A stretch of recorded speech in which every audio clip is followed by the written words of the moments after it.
Bonjour, cette capsule va vous permettre de vous familiariser avec les équilibres chimiques. Jusqu'à présent, on a vu que la plupart des réactions chimiques étaient à sens unique, c'est-à-dire qu'elles allaient des réactifs vers les produits. Comme dans le cas qui est illustré à l'écran, CH4 et CO2 vont réagir ensemble pour former deux molécules de CO et deux molécules de H2. Par contre, dans certains cas, la réaction inverse peut aussi se produire où deux molécules de CO vont réagir avec deux molécules de H2 pour reformer les produits initiaux CH4 et CO2. Si on observe la variation de la concentration de chacune des espèces en fonction du temps, au début, on peut faire la réaction où on a uniquement les réactifs, c'est-à-dire CH4 et CO2, et où la concentration des produits est nulle.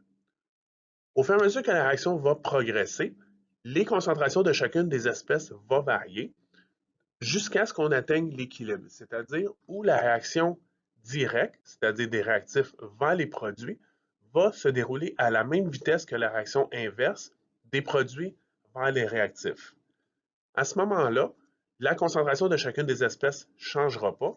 On va donc dire que la réaction est à l'équilibre. Cet équilibre peut être caractérisé par la constante d'équilibre Kc, qui est une constante d'équilibre exprimée en fonction de la concentration de chacune des espèces. Donc, pour la réaction qui est illustrée, c'est la concentration de CO au carré fois la concentration de H2 au carré divisé par les concentrations de CH4 et CO2.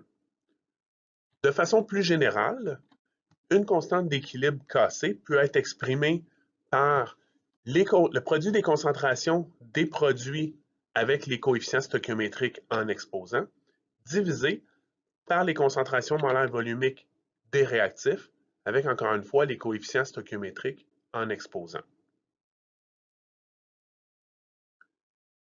On peut retrouver des équilibres chimiques dans plusieurs situations.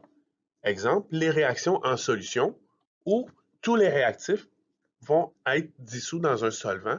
Ici, des solutions aqueuses, c'est-à-dire qu'ils sont les réactifs et les produits sont dissous dans l'eau. Donc, la constante d'équilibre, telle qu'on l'a vu à la diapositive précédente, va être illustrée comme c'est indiqué à l'écran. Les réactions peuvent aussi se produire à l'état gazeux, donc où tous les réactifs et les produits se trouvent à l'état gazeux.